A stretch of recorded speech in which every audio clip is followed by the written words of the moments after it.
Sveiki, mėly neringiškiai, aš Matas Lasauskas, jūsų šešėlinis Neringos meras. Oras kovo mėnesį Neringoje buvo puikus, saulėtas, tačiau reikalai debesuoti. Kviečiu pasiklausyti.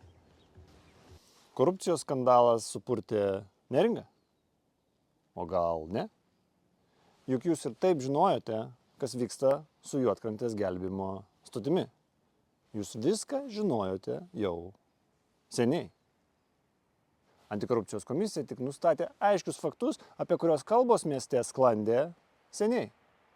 Tiesiog jie tapo neginčiami. Pažeista konkurso viešinimo tvarka, pastatas suremontuotas už mūsų visų pinigus ir toliau nuomojamas už seno pastato kainą pagal sutartį, kuri buvo sukurpta vienam dalyviui. 12 000 eurų tiesiog nurašyta nuo nuomos. Tai mūsų pinigai, kiekvieno iš mūsų. Kai faktai tapo neginčiami, savivaldybė mums pranešė, jog pasirodo atsakingi asmenys jau atleisti. Viskas sutvarkyta. Tai irgi netiesa.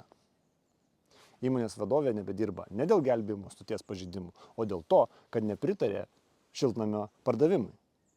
Dar vienai neaiškiai schemai, apie kurią kalbėjau 24 metų rugsėjo mėnesį. O tie, kurie dėjo parašus po šią schemą, dirba toliau. Ką tai reiškia? Iš kur tokia gynyba? Ar tai reiškia, kad visi yra susiję? Taryba nubalsavo už Neringos sveikatos centro perdavimą Klaipėdos universiteto ligoninei. Nuo 27 metų gyventojų sveikata rūpinsis KUL. Ar bus geriau? Gal.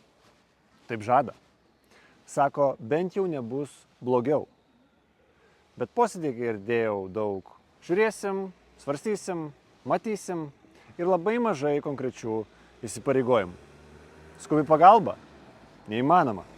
Neįperkama. Sunku sutikti. Druskininkai sugebėjo rasti sprendimą su telemedicina. Galimas skubios pagalbos kabinetas. Galima kurti modelį būtent Neringai. Bet tam reikia derybų su sveikatos apsaugos ministerija, su ligonių kasa, o ne rankų nuleidimo. Registracija per bendrą centrą? Pagaliau. Civilizuotas standartas. Bet visa kita – migla. Fizioterapija, odontologija, slauga – stengsis, žiūrės, matys. Mes priėmėme viską kaip duotybę. Negavome garantijų, tik tikimybę, kad nebus blogiau. O tai ne derybos. Tai kapituliacijos priėmimas su viltimi, kad priešinga pusė bus maloninga. Ir kelis kartus pakartota. Po rinkimų nauja taryba spręs savaip. Tai arba dabartiniai susitarimai nėra verti popieriaus, arba atsakomybė jau dabar permetama kitiems. Jungimas prie KUL gali būti šansas. Bet šansas virsta realybė tik, kai reikalaujame, o netikimės. Ir svarbu suprasti. PSPC bendradarbiavimas nereiškia, kad savivaldybė nusiplauna rankas. Taryba ir toliau tvirtina biudžetą, sprendžia dėl finansavimo slaugai, gali reikalauti kokybės rodiklių. Kontrolė niekur nedingsta. Jei tik yra noras ją naudotis. Pernai birželį pasakojau apie betvarkę Neringoje. Nelegalios terasos, neaišku kaip atsiradusios pirtelės ant jūros kranto, restoranai iš laivų, staliukai uoste.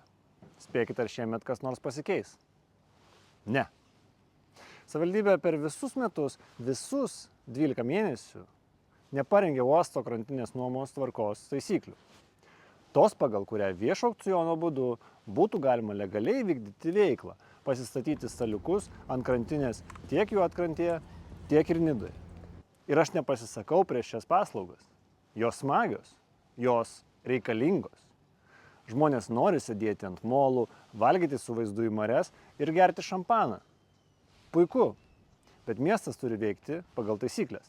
Gyventojai turi jausti sąžiningumo jausmą, kad visi turi vienodas galimybės, kad niekas negauna privilegijų už uždarų durų. Šiai dienai to neturime.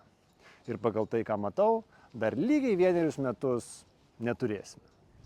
Problema buvo žinoma, laikas buvo, noro dirbti ir pasistengti dėl savo bendruomenės nebuvo. O dabar apie smagesnius dalykus. Kovas Neringoje prabėgo su ypatinga energija. Neringos gimnazijos mokytojos Agnės Jankauskaitės sugalvota jau tradicinė tapusi zuikių medžioklė užkūrė ir mažus, ir didelius. Po visą miestą išslapstyti 6000 rankų darbų zuikučių, kad kasdieniai jų jaunieji medžiotojai nepristigtų azarto. Labai džiaugiuosi, kad prie šios iniciatyvos gavau šansą prisidėti ir aš. Mieste išslapčiau 40 zuikių, kurių ryte nė vieno neberadau. Ačiū Agniai, organizatoriams ir rėmėjams įsteigusiems prizus. Tokie žmonės, tylieji kūrėjai, yra mūsų bendruomenės šviesa. Būtent dėl tokios Neringos mes ir dirbame. Ačiū Jums labai.